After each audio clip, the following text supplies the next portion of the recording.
Low Earth orbit is a vast place, but that doesn't mean that it's empty.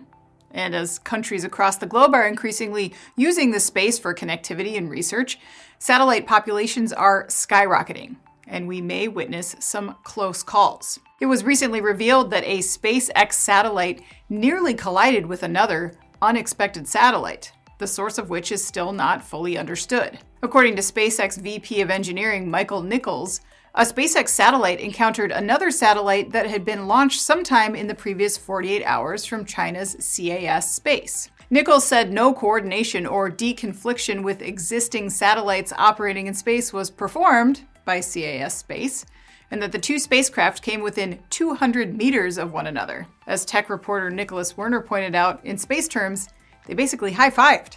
Unfortunately, understanding the source of this satellite isn't as simple as pointing to China.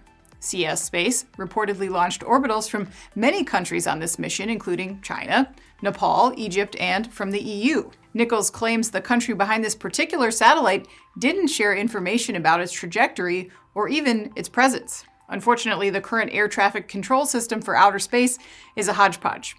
After the incident, experts bemoaned the lack of a truly international surveillance and tracking system that all countries participated in. And with the number of satellites being deployed increasing rapidly across the globe, Werner says a spacecraft crash is getting likelier by the day. This carries the risk of adding space debris, which could damage other spacecraft or, worse, crash to Earth. And if all currently proposed satellite launches are successful, that would put more than 500,000 of them in low Earth orbit, according to NASA. Without a global tracking plan, this looks increasingly like a disaster waiting to happen.